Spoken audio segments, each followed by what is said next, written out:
આંગણામાં શોભા, બહાર શોભા હતી, નહીતર મોટે ભાગે શોભા બધી બહાર હોય અથવા તો કદી શોભા ના હોય. શોભા બધી બહાર હોય, અંતર શોભા પ્રાય દેખાતી ન હોય. આજે ઉત્સવ પછી શરૂ થયો અને ચારે તરફ સુગંધિતના છંટકાવ થઈ રહ્યા હતા. તો આ છંટકાવ કરી ખબર નહીં નંદ ગયા નંદ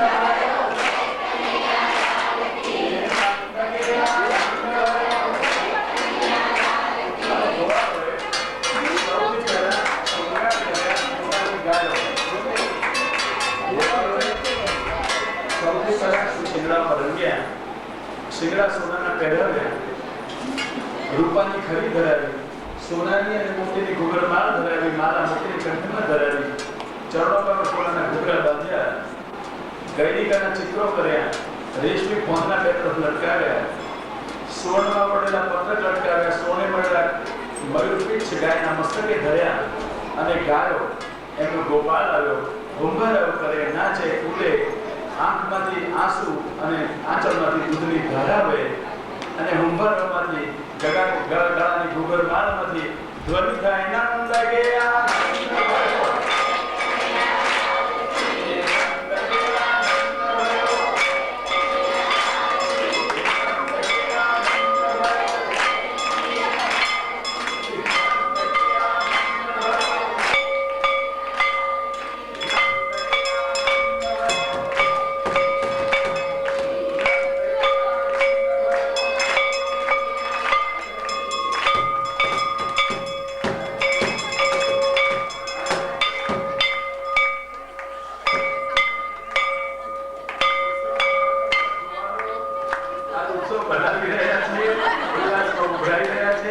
સૌથી પહેલો ઉત્સવ ગાયોનો મનાવ્યો અને ગાયોને શણગારી અને પછી ગોવાળિયાએ નવા કપડાં પહેરવા હતા એટલે જરા ભંડારો ખોલ્યા. પેલા થેપડા જાડા હોય ગામડિયાવાળા પહેરવા રાખી મૂકેલા, આજે ખોલ્યા, થેપડા ના નીકળ્યા. મહાર્હ વસ્ત્રાભરણાઃ, અતિ કિંમતી હીરા મોતી માણિક પરના જડેલા સોનાના તારવાળા વસ્ત્રો નીકળ્યા. કયા નીકળ્યા? કંચુકોષ્ઠી છે ભૂષિતા, કાંસોવાળી બંડી પહેરી, પહેરણ નહોતા પહેર્યા, પાટલું નહોતા પહેર્યા, ઉઘાડા માથાવાળા નહોતા. એવા હતા ગોવાળિયા? કંચુકોષ્ઠી, કંચુ એટલે કાંસોવાળી બંડી, કાંસોવાળી બંડી પહેરી લાગે અંદર મોસમાં. કંચુ અને ઓષ્ણિક માથા પર પગડ્યો, લાલ પીળા પહેરેલા, છોગા મૂકેલા અને નાનો પાયન પાય. ચાપર જણાવો. નાનો પાયન પાય. હાથમાં વિવિધ ભેટ સામગ્રી લીધેલી. હવે એક ચોપડી હું ગૌરી તને પૂછાડવાની માથા પર મૂકી રાખવાની, માથા પર મૂકી રાખવાની. નિમંત્રણ નહોતા કરતા, પોતાના ઉત્સાહથી આવતા હતા, દોડતા આવતા હતા. નાનો પાયન પાય. કોઈ ગોવાળીઓ એવું નતો ઉઠેલો પાછું બેસી જતો હોય.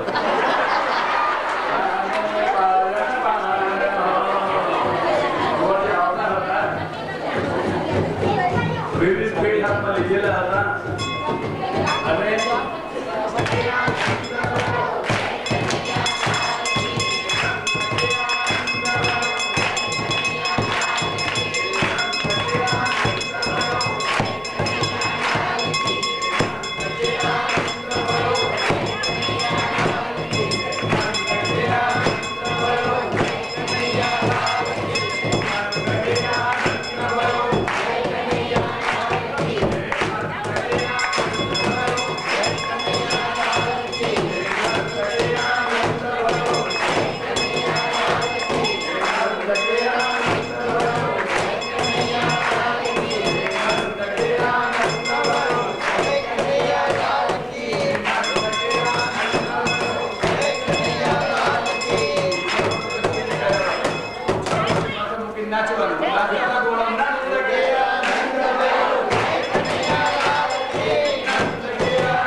ભક્ત ભક્ત આવ્યા નથી. ઘરમાં તેના શરીર પણ અપ્રાકૃત છે, પ્રાકૃત નથી. એટલે આત્મા શબ્દ શરીર માટે વાપરે છે. અને શરીરના શૃંગાર કર્યા. જેમ ભગવાનનો દેહ બ્રહ્માત્મક છે, આનંદાત્મક છે, એમ શ્રી ગોવિંદના શરીર પણ આનંદાત્મક છે, બ્રહ્માત્મક છે. આત્મા શબ્દ માટે વાપર્યો. આત્માના શૃંગાર કર્યા એટલે શરીરના શૃંગાર કર્યા. અવિકૃત શરીર એમના છે, અપ્રાકૃત શરીર એમના છે. લીલાનો પરિકર અને ભગવાન બધા અપ્રાકૃત હોય, આનંદમય. ગોપીજનોએ સૌથી પહેલા શરીરના શૃંગાર કર્યા. સરસ વસ્ત્રો પહેર્યા. શું પહેર્યું છે? સુથણા.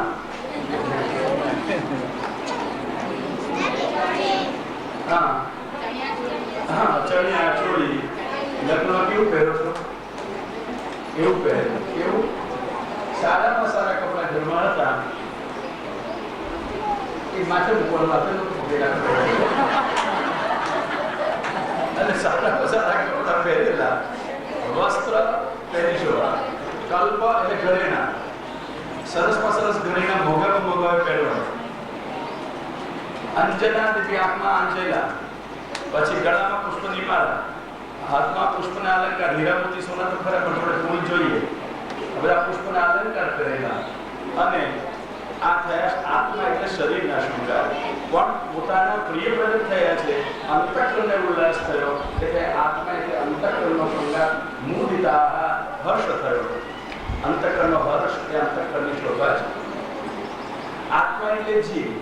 તાસમ આત્મા સમર્પણીય, આત્મા એવ સમર્પણીય. એમને તો આત્મા જ ભગવાનને સમર્પણીય હતો. આત્મસમર્પણ થઈ ગયું અને એ જીવની શોભા થઈ. અને આત્મા એટલે પરમાત્મા. રસાત્મક ગોપીજન દ્વારા રસરૂપ ભગવાનને પણ રસનું જ્ઞાન થશે. રસમ જ્ઞાસ્યતિ માધવ. ભગવાનને પણ હર્ષ કરાવી દીધો ગોપાલને.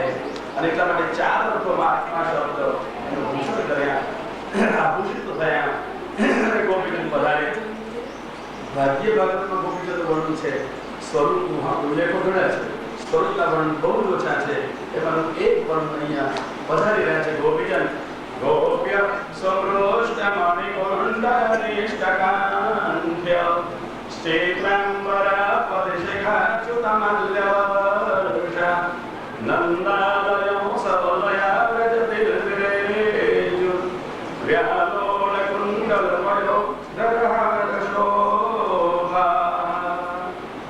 સમૃષ્ટ મણિકુંડલ, સુંદર રીતે મળેલા મણિના કુંડલ ભર્યા છે. સૌથી પહેલા કાવ્ય સમાચાર આપ્યા, સાંભળ્યું. આકરને મુદિતા નંદરાજ કુમાર પ્રગટ થયા છે અને કારણ કાનમાં મણિના કુંડલ પહેર્યા. મધ્ય મણિના મહિમાના મહામરકતો હતા. બધા મણિઓની વચમાં મહામરકત મણિ જેને પ્રગટ થયો હોય તે સોનાના મણિ ગોપીજન અને મરકત મણિ પ્રભુ એ પ્રગટ થયા હતા. કે મણિ રાસમાં મળશે અને એના ઉલ્લાસમાં આ મણિના કુંડલ કામને કરેલું. પદકવાળા હાર કર્યા હતા. પુરુષભૂષણતે દાસ્યમ. પુરુષ એમના ભૂષણ બનાવવાના હતા, પદક બનવાના હતા, આશ્લેષથી આહ્લાદ દેવાના હતા. અને એટલા માટે એ યાદે ગોપાલ નાવે કંઠમાં પદકવાળા હાર કર્યા હતા. ચિત્રાંબરા, વિચિત્ર અંબરો વસ્ત્રો પહેર્યા હતા. કારણ ભગવાનને વિચિત્ર પ્રિય. વિચિત્ર વેશમ વગેરે વર્ણન ભગવાનના વેણુની વગેરેમાં પ્રસિદ્ધ છે. અને વિચિત્ર એટલે ગણગણા વગેરેનો વિચિત્ર નહીં, સર્વ રસનો અનુભવ કરાવે એક સાથે એનું નામ વિચિત્ર. ચેત્રાંબરા, વિચિત્ર અંબરો ધર્યા છે. અને પતિ શિખા ચ્યુતમલ્યવર્ષા, વાળમાં પુષ્પ પરોવ્યા છે. ફૂલને થયું દેવના મસ્તકે અમે ચડીએ. ગોપીજન તમારે મસ્તકે અમારે બેસાય. પ્રભુને જેને સમર્પણ કર્યું છે, પ્રભુને માટે જેનું જીવન છે, એના ચરણની એક રથ પર પસાર થઈએ. વેણીમાં વાળમાં પરોવેલા પુષ્પો એક પછી નીચે કરતા જાય. પતિ શિખા ચ્યુતમલ્યવર્ષા, કેટલા બધા માન્ય વર્ષે છે, પુષ્પ વર્ષે છે ત્યારે વરસાદ વરસી રહ્યો. ના, પ્રભુના રસ્તે જનાર, પ્રભુને માટે સમર્પણ કરનાર, પ્રભુની સેવામાં સંલગ્ન થનાર, એનું સ્વાગત કરતા હોય, એના માર્ગને કોમળ બનાવતા હોય, એમ કુસુમ એના માર્ગમાં વેરાઈ રહ્યા છે. રસ્તા પર ફૂલ બિછાવાઈ રહ્યા. ફૂલ કહેતા હતા ગોપીજન તમારા ચરણની એક રજ મળે તો પાલન થઈએ, દેવતાઓને જ્ઞાનીઓના કંઠમાં અને દેવતાઓના મસ્તકે બેસીએ, ગોપીજન તારા તો ચરણમાં બેસીએ, એક રજ મળે તો પાલન થઈએ. નંદાલયં સવલયા, વલય તો ધર્યા છે, આભૂષણ તો સંપૂર્ણ ધર્યા છે, પણ ગોપીજનની શોભા લોકો માટે નથી, સમાજ માટે નથી, ઢાંકેલા છે, પીતાંબરણા છે. અને નંદાલયમાં આવે એટલે ભગવાન માટેની શોભા છે, એટલે પેલો ઉપર ઓળ્યું હોય, ઉત્તરી ઓળ્યું હોય એ ત્યાં નંદાલયમાં ખોલે અને શોભા નિવેદન કરે. નંદાલયં સવલયા કરે જો વ્યાલોલ કુંડલ વયોધરહાર શોભા. વેગથી આવી રહ્યા છે, કુંડલ કંપે છે અને આવતા આવતા નંદ કે આનંદ ભયો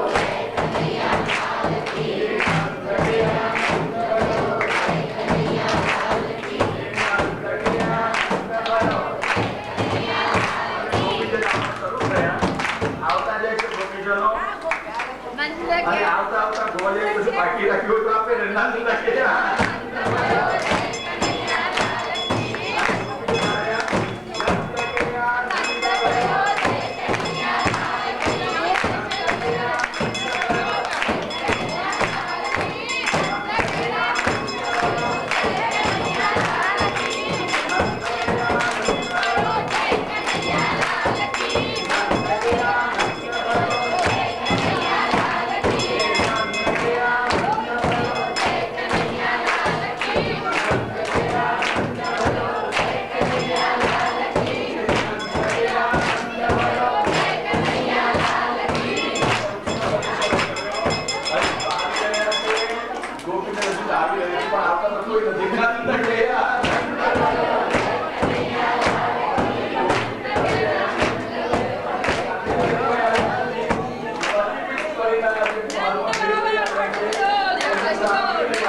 ગોપીજન સિંચન કરે છે.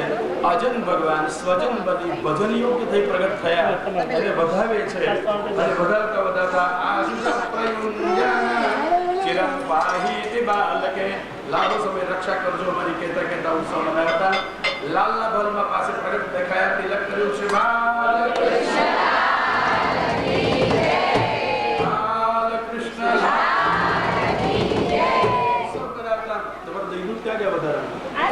ઉત્સવ મનાવતા ગોપીજને આરંભ કર્યો.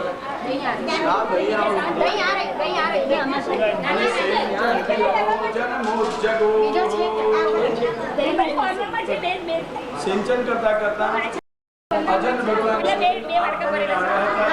ભજન યોગ્ય થઈ આવ્યા હતા. એનું ગાયન શરૂ કર્યું અને ગાન કરતા કરતા એક બની ગયા. નંદ કે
निधाय हृदि गोपीशं गोवर्धनधरं प्रभुं गुणगानं मुदा कुर्वे तस्याश्रयपरायणः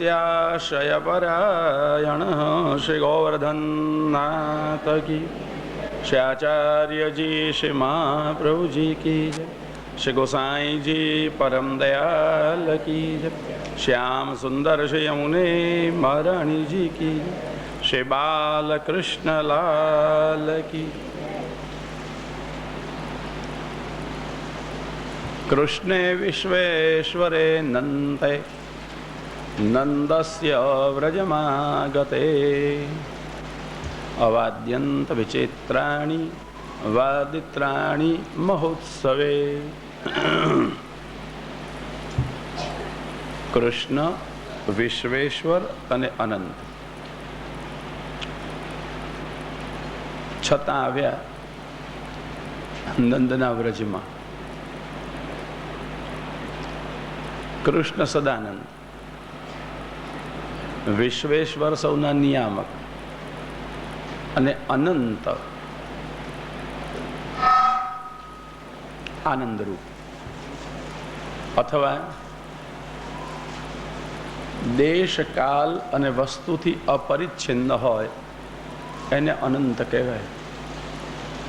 જેનો દેશથી કોઈ વિભાગ ન થઈ શકે, અમુક સ્થાનમાં સમાયેલું હોય, બીજે ન હોય એવું નહીં, સર્વત્ર હોય। કાલ અમુક સમયે હોય, અમુક સમયે ન હોય એવું નહીં, હંમેશા હોય। અમુક વસ્તુ પૂરતું હોય એવું નહીં, બધી જ વસ્તુમાં બધી જ વસ્તુ રૂપે હોય। દેશ કાલ વસ્તુ અનવચ્છિન્નત્વમ અનંતત્વમ। દેશ કાલ વસ્તુથી અપરિચ્છિન્ન, એની સીમાઓમાં ન સમાય તેવું। જેમ કે તમે કહે છે ને, અવિનાશી તો તદ્વિદ્ધિ યેન સર્વમિદમ તતમ। અવિનાશી એને જાણો જેનાથી આ બધું વ્યાપ્ત છે, વ્યાપીને રહેલું છે। ત્રણ શબ્દો વાપર્યા ને, કૃષ્ણે વિશ્વેશ્વરે અનંતે। સતી સતી પ્રયોગ છે। યદા કૃષ્ણ વિશ્વેશ્વર અનંત નંદસ્ય વ્રજમ આગત તદા, એવો એનો અર્થ થાય। એને સતી સતી પ્રયોગ કહેવાય સંસ્કૃતમાં। યદા તદાથી એનો વિગ્રહ થાય। આ વિશ્વેશ્વર છે કૃષ્ણ, અને ક્યાં આવ્યા? નંદસ્ય વ્રજમ આગતે, નંદના વ્રજમાં આવ્યા। વિશ્વ કૃષ્ણનું હોય તો ભલે રહ્યું, વ્રજ તો નંદનું। હવે વિશ્વનો એક નાનકડો ભાગ, એનું નામ વ્રજ। ભલે વ્રજ એ વ્યાપક શબ્દ છે, વ્યાપનાદ વ્રજ ઉચ્યતે, વ્યાખ્યાન કરેલું છે સ્કંદ પુરાણમાં। અને ત્યાં કહે છે વ્યાપનોતિ વ્રજ વ્યાપનાદ વ્રજમ, કે વ્રજ આ વ્યાપક છે, બધે જ રહેલું છે, માટે વ્રજ કહેવાય એવું પણ કહ્યું છે। પણ લોક વ્યવહારમાં જે વ્રજ શબ્દનો અર્થ થાય એ તો ગતિવાચક છે। વ્રજ વ્રજ ગતો, વ્રજ શબ્દ ગતિવાચક થાય। ઋગ્વેદ વગેરેમાં પણ આ વ્રજ શબ્દનો પ્રયોગ દેખાય છે। ગાયો જ્યાં રાખવામાં આવતી હોય એ જગ્યા, એ ભાગ, એનું નામ વ્રજ। પછી ધીમે ધીમે કરતા એ ગાયોના ગોષ્ઠમાં, એ નાનકડી ગૌશાળા હતી વ્રજ, એમાં ગોવાળિયા રહેતા થયા। એટલે પછી અર્થ એવો થયો, ગાય અને ગોવાળને રહેવાની જગ્યા, એનું નામ વ્રજ। અને આ વ્રજ સ્થિર ન હોય, વ્રજ એક જગ્યાએ ન હોય। એટલે ભાગવતમાં પણ આપ ધ્યાનથી જોશો તો સુખદેવજીએ નંદસ્ય વ્રજમાગતે ચોખ્ખા પ્રયોગ કર્યા શબ્દના। વ્રજમાં જ આવે કે વ્રજમાં જ આવ્યા એટલું કહીએ તો ન ચાલે. પછી નંદસ્ય વ્રજ, નંદનું વ્રજ એવું જુદું કહેવું પડે છે. કારણ એ વખતે વ્રજ એક નહોતું, અનેક વ્રજ હતા. ગોવાળિયાની નાની નાની ટોળીઓ જ્યાં રહે એને વ્રજ કહેવાય. આજે અહીંયા હોય તો કાલે પણ જાય. ઘાસચારો મળવો જોઈએ ને, ગાયોનું જ્યાં પાલન થતું હોય ત્યાં જાય. જેમ ઉનાળામાં આપણે જોઈએ કાઠિયાવાડમાંથી પેલા માલધારીઓ પોતાનું ધણ લઈને, ગાયો પશુઓ લઈને એક સ્થાનમાંથી બીજા સ્થાનમાં જતા દેખાય છે ને. આજે પણ એ માલધારીઓ જેમ જતા દેખાય છે તેમ આ વ્રજવાસીઓ જ્યાં ઘાસ મળે ત્યાં જતા હતા. અને ભાગવતમાં જેની સાબિતી નથી. ગોવાળિયા પહેલાં મહાવનમાં રહેતા હતા અને પછી બહુ ઉત્પાત આવ્યા એટલે મહાવન છોડ્યું ઉપનંદના કહેવાથી અને ક્યાં આવ્યા? વૃંદાવનમાં આવ્યા. એટલે જગ્યા બદલીને ઘર બદલ્યું ને એનો અર્થ સમજાયો ને. શા માટે જગ્યા બદલી એ પણ ચોખ્ખું લખ્યું છે. ઉત્પાતો તો આવ્યા પણ પશવ્યમ નવકાનનમ. વૃંદાવન પશુને યોગ્ય છે, ખૂબ ઘાસવાળું છે, નવીન જંગલો છે, એટલે ગાયને પૂરતું ઘાસ મળશે એટલા માટે આ લોકોએ નક્કી કરેલું વૃંદાવનમાં જવાનું. કારણ ગોવાળિયા રહે ક્યાં? સગવડ મળે ત્યાં. જેમ મોટી ફેક્ટરી નાખવી હોય તો ક્યાં નખાય? કાચો માલ મળે ત્યાં, મજૂરો મળે ત્યાં, નહીં તો ફેક્ટરી ચાલે નહીં. આપણે પણ રહેવું હોય તો ઘર ક્યાં પસંદ કરીએ? આપણી બધી જરૂરિયાતો જ્યાં પૂરી થતી હોય ત્યાં. એમ ગોવાળોની જરૂરત આ ઘાસ જ્યાં મળતું હતું ત્યાં રહેતા હતા. પછી આજે અહીંયા હોય ને કાલે બીજી જગ્યાએ હોય. એટલે વ્રજ કોઈ એક સ્થિર પ્રદેશનું નામ નહોતું. ગોવાળિયા ઘૂમતા રહેતા અને એમની રહેવાની જે જગ્યા ઘૂમતા ઘૂમતા નિશ્ચિત થઈ જાય એને કહેતા હતા વ્રજ. એવા તો બહુ વ્રજ હતા. એમાંનું એક વ્રજ, અનેક વ્રજોમાંનું નંદનું વ્રજ હતું. એટલા માટે કહ્યું નંદસ્ય વ્રજમાં ગતે. નંદના વ્રજમાં આવ્યા. જો અક્રૂરજી આવે છે ને ત્યારે પણ આ જ કહે છે પ્રયયૌ નંદ ગોકુલમ. ત્યાં નંદ ગોકુલ કહ્યું છે. ગોકુલ એટલે આ ગાયોનું સ્થાન. વ્રજ અનેક હતા માટે ચોખવટ કરી નંદના વ્રજમાં આવ્યા, નંદના ગોકુલમાં આવ્યા. પછી ધીમે ધીમે વ્રજ શબ્દનો વિસ્તાર વધ્યો. વ્રજ વૃષા મૃગ ગાવો યુગલ ગીતમાં છે ને. વ્રજના ઋષભ, સાંઢ અને ગાયો. ધીમે ધીમે જ્યાં વ્રજવાસી રહેતા એની આજુબાજુના ખેતરો, સીમાડા, સીમનો ભાગ, આ બધું વ્રજ કહેવાવા લાગ્યું.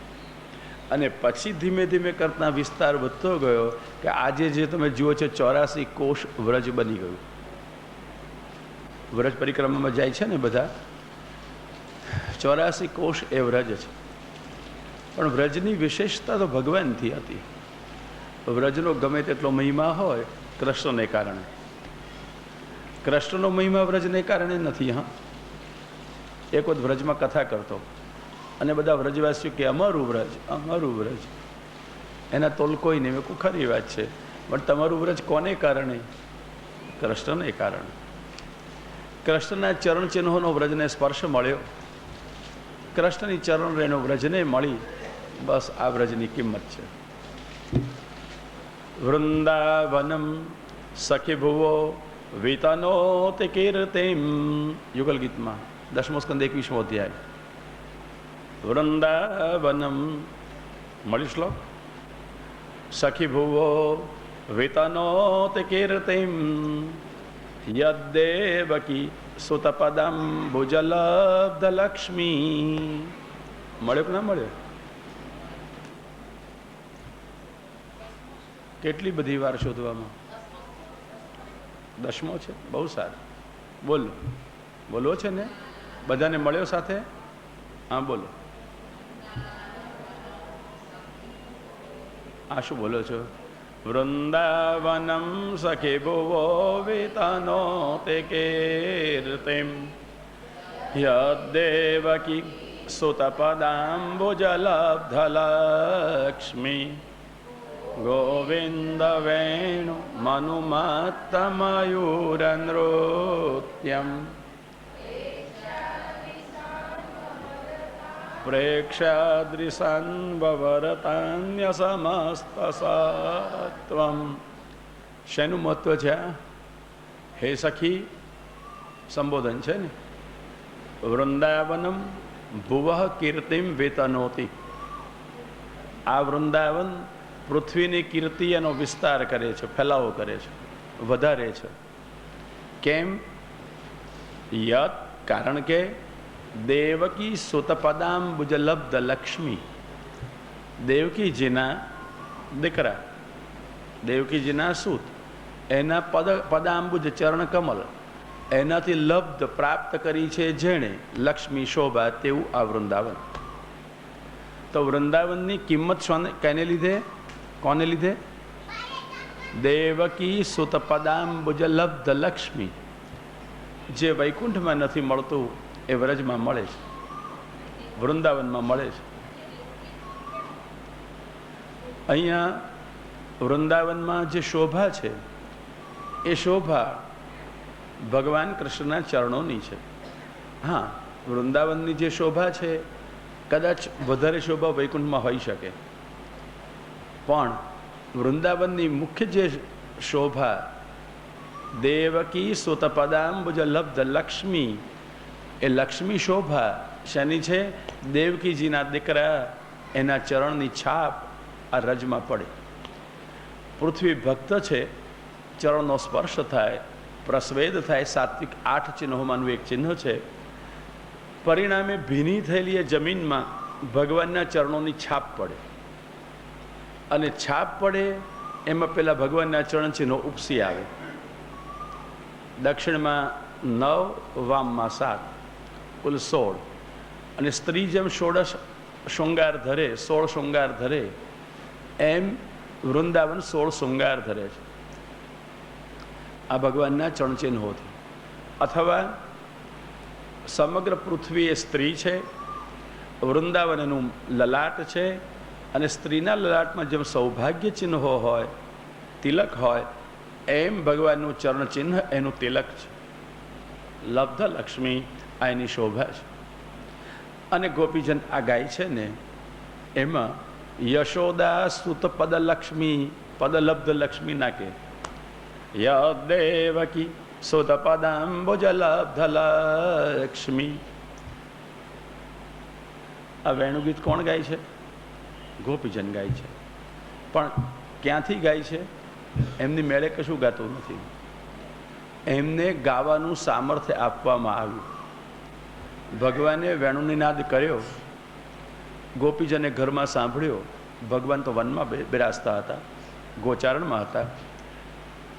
ત્યાં વેણુનાદ થયો, ગોપાંગનાઓએ ઘરમાં સાંભળ્યો, વર્ણન કરવાની શરૂઆત કરી, મૂર્છિત થઈ ગયા.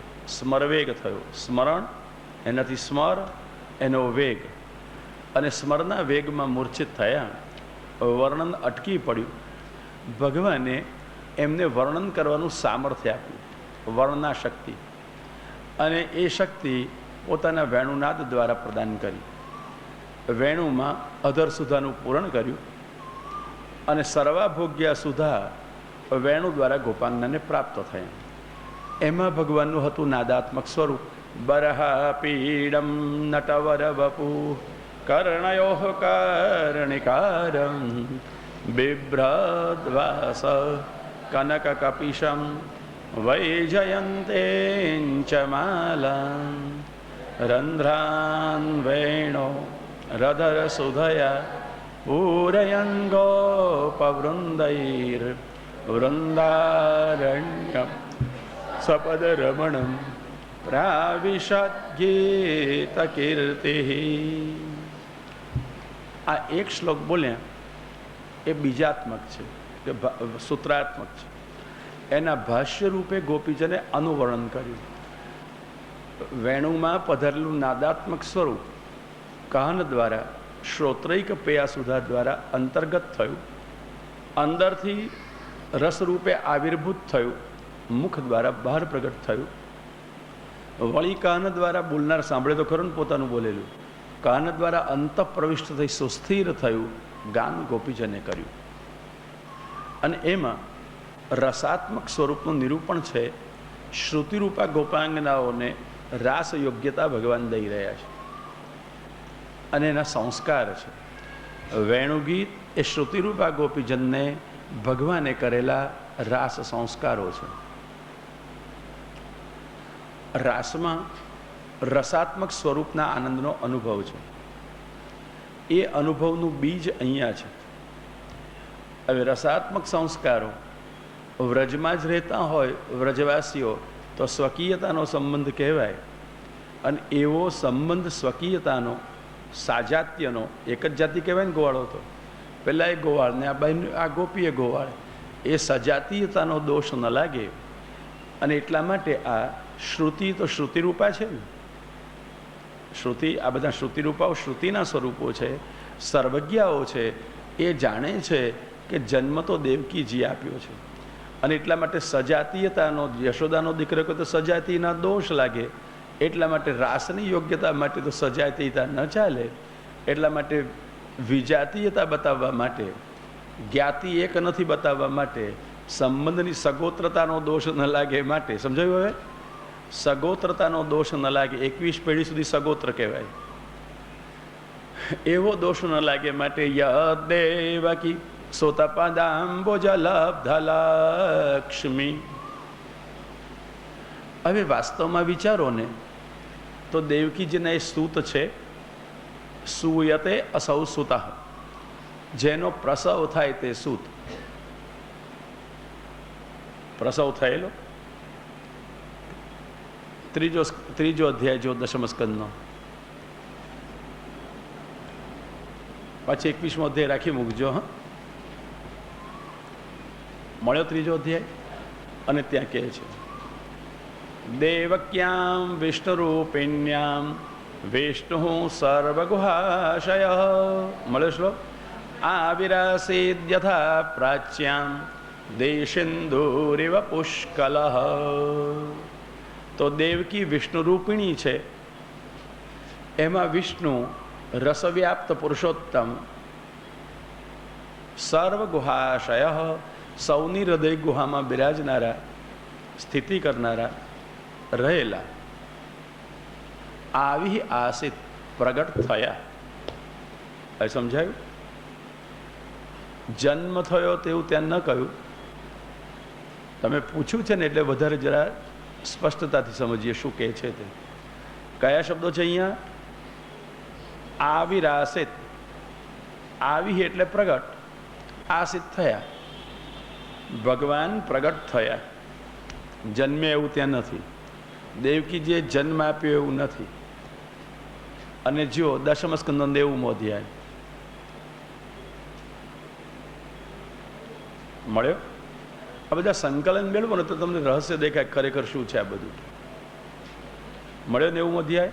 છેલ્લો શ્લોક જોજો, છેલ્લેથી બીજો ત્રીજો છેલ્લો જશે કદાચ.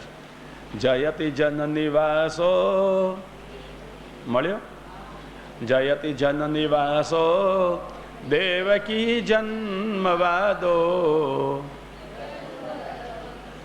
બસ આટલા જ શબ્દનું મળતો કામ છે અત્યારે.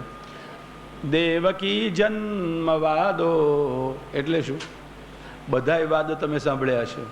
સામ્યવાદ, સમાજવાદ, દ્વૈતવાદ, અદ્વૈતવાદ, બ્રહ્મવાદ, આ ઘણું બધું સાંભળ્યું છે. આ સાંભળ્યું છે જન્મવાદ, ગુણાનુવાદ એ છે. અને અહીંયા જન્મવાદ. કોને કહેવાય જન્મવાદ? જન્મ ઇતિ વદતી ઇતિ જન્મવાદ. ભગવાનનો જન્મ છે એમ કે એનું નામ જન્મવાદ. એટલે વાદ છે. સમજાય ને? વાદ છે, નિર્ણય નથી. દેવકીજીમાં ભગવાન જન્મ્યા સામાન્ય લોકો સામાન્ય સમજ પ્રમાણે કહે છે. અને જેમ સુખદેવજી આ નંદ મહોત્સવમાં 10મા સ્કંદના 5મા અધ્યાયમાં નંદસ્ત્વાત્મજ ઉત્પન્ને, નંદ બુદ્ધિને અનુસરીને કહે છે નંદના આત્મજ ઉત્પન્ન થયા બ્રહ્મજ્ઞાની હોવા છતાં, એમ ગોપીજન લોકબુદ્ધિને અનુસરીને અહીંયા સ્વીકારે છે દેવકી સુત પદાંબુજલબ્ધ લક્ષ્મી. સમજાય ગયું પૂરેપૂરું? અને એટલા માટે દેવકી સુત કયા, દેવકીમાં આવિર્ભૂત થયેલા ન કયા. કારણ જો અલૌકિક પ્રયોગથી અલૌકિક જ સ્વરૂપ બતાવે તો લોકવત લીલા કૈવલ્યમ ન સંભવે. અને એમને રસાત્મક ભગવાનનો રસાનુભવ માણવો છે, એટલા માટે દેવકી સુત પદાંબુજલબ્ધ લક્ષ્મી માટે સૂત કયા. પણ શેનાથી શોભા છે આ વૃંદાવનની? દેવકી સુત પદાંબુજલબ્ધ લક્ષ્મી. દેવકીજીના દીકરા. આ પાછો મને દીકરા શબ્દ હમણાં યાદ આવ્યો. હા, સૂતને માટે. ખરેખર સૂત માટે તો સુયતે અસૌ સીધી વાત છે, જન્મ જેનો દેવાય સૂત કહેવાય. પણ મને એક જણે ભેદ શીખવાડ્યો હમણાં, અને કહેવત છે. એક જણે કહ્યું હું તો તમારી છોકરી છું ને, એટલે એક બીજાએ કહ્યું છોકરી નહીં કહેવાનું, દીકરી કહેવાનું. મને શું ખબર કે છોકરીની દીકરીમાં ફેર કહેવાય. મેં કેમ? તો કે છો વાળે તે છોકરી, બરાબર, છણકા કરે તે છોકરી, અને દી વાળે દીવો કરે તે દીકરી. બરાબર. આ છોકરી કે દીકરી સ્વરૂપ બદલાઈ ગયા, વ્યક્તિ તો ના બદલાય. ખરું? એમ અહીંયા જુદા જુદા શબ્દ પ્રયોગથી જુદો જુદો અર્થ સમજાય ને. એમ આ નંદનો દીકરો કહેવાય કે છોકરો કહેવાય? નંદ મહર કે ઢોટા જાયો. વ્રજવાસીને કશો વાંધો નતો છોકરો કહેવામાં. હા, નંદ મહર કે ઢોટા જાયો. ઢોટા જ છે ને? ઢોટા એટલે છોકરો વળી. ના, પછી છોકરો નહીં બોલવાનું. શું બોલવાનું? દીકરો.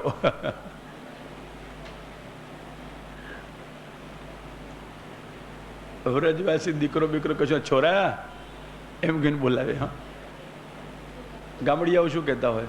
દીકરો શબ્દ બચારાને આવડે નહીં, છોકરું કહેતો હોય તો.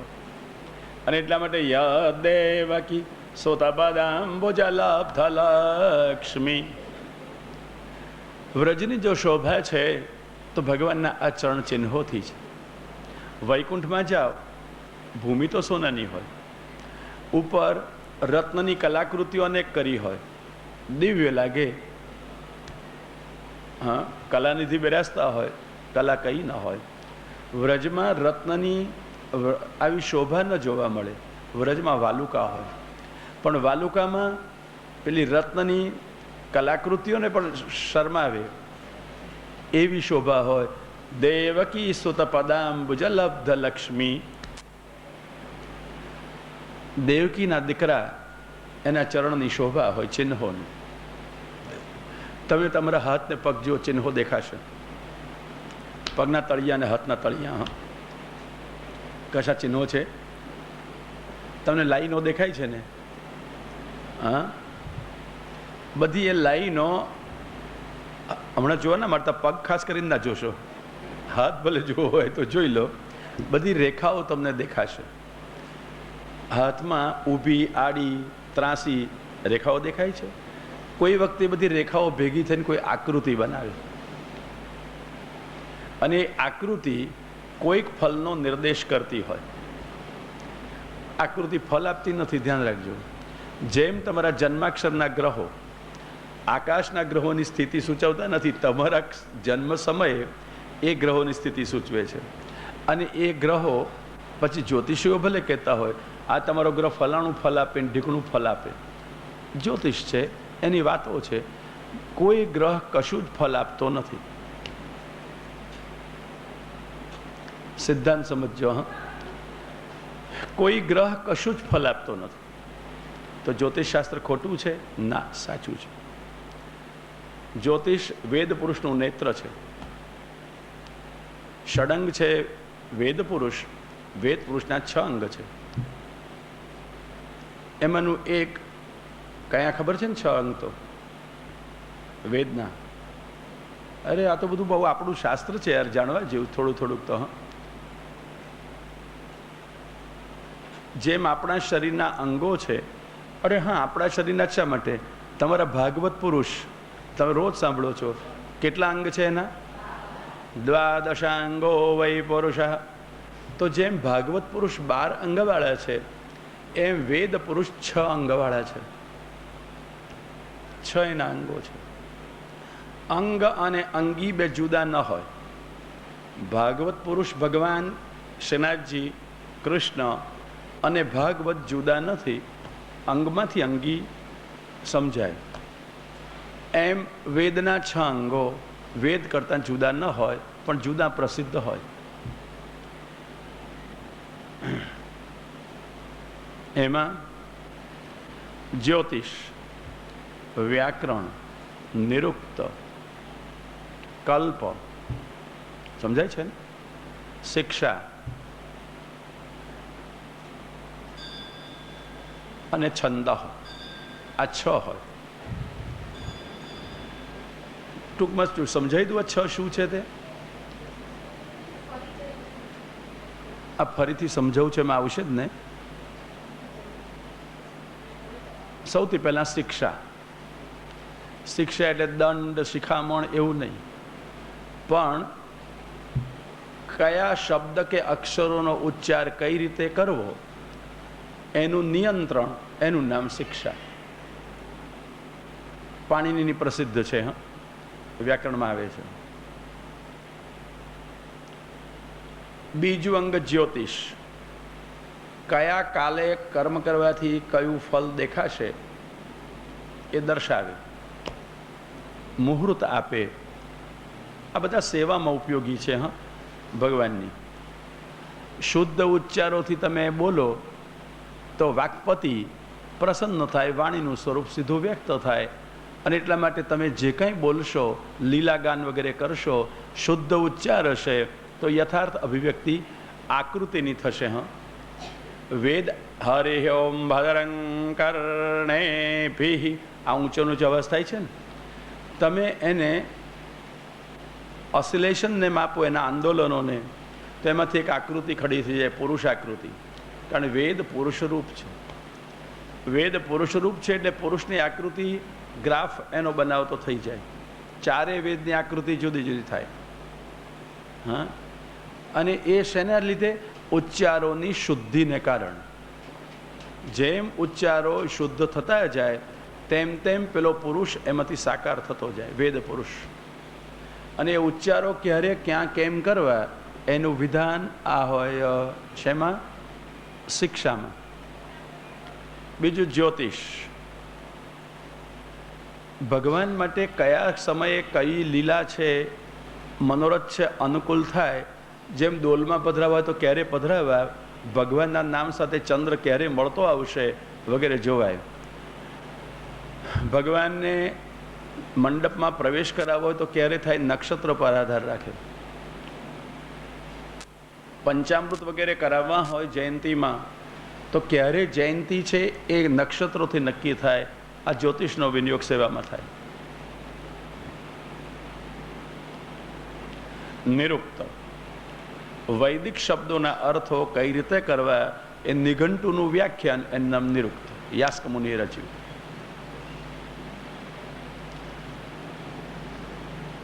પછી કલ્પ. યજ્ઞ કરવો હોય તો કયો યજ્ઞ થાય, ક્યારે થાય, એના કુંડ વગેરે કેવી રીતે બનાવાય, કેટલા માપ હોય, કેટલી ઈંટો વપરાય, કેવા પ્રકારની વપરાય, કયો આકાર અપાય, આ બધો નિર્ણય કલ્પસૂત્રોમાં હોય. છંદ. ભગવાનનું યશોગાન કરવા માટે જે પદ્યાત્મક વર્ણન હોય, ગદ્યોના પણ પ્રકારો નિશ્ચિત હોય, એમ પદ્યો હોય, કવિતામય. તો કઈ કવિતામાં કયો છંદ વપરાય અને એ છંદ વાપરવાથી શો પ્રભાવ થાય, શો અર્થ સૂચવાય, એનું દર્શન છંદશાસ્ત્ર કરાવે છે. પિંગલ નાગનું છે છંદશાસ્ત્ર. આ બધા દર્શનશાસ્ત્ર, આ બધા વેદાંગ કહેવાય. શું કરે છે બધા વેદાંગ? વેદ પુરુષનું સ્વરૂપ અભિવ્યક્ત કરે છે તેવા વેદોનું દર્શન કરાવે છે. નહીં તો વેદ સ્પષ્ટ ન સમજાય. એટલે આ ભગવાનના સ્વરૂપને સમજવા માટે વેદૈશ્ચ સર્વૈરહમેવ વેદ્ય, બધા વેદોથી હું વેદ્ય છું. પણ વેદ ક્યારે સમજાય? આ બધા વેદાંગ સાથે સમજાય ત્યારે. અને માત્ર વેદાંગથી પણ વેદ ન સમજાય. ઇતિહાસ પુરાણાભ્યામ વેદમ સમુપબ્રહ્મયેત. ઇતિહાસ અને પુરાણોથી વેદનો વિસ્તાર થાય, સ્પષ્ટ અર્થો સમજાય. એટલે ઇતિહાસ ને પુરાણને 5મો વેદ ગણેલો છે.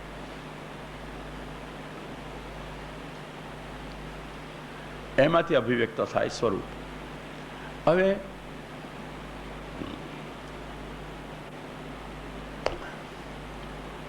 આ જ્યોતિષ શાસ્ત્ર એનો વિચાર કરીએ. છે તો વેદ પુરુષનું અંગ, નેત્રમય છે.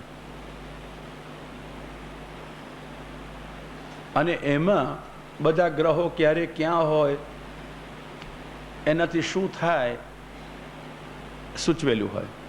2 પ્રકારનું જ્યોતિષ કહેવાય, ગણિત અને ફલિત. જો કે તમારે બહુ કામમાં ના હોય આ બધા વિષયોનું, સહજ કહું છું.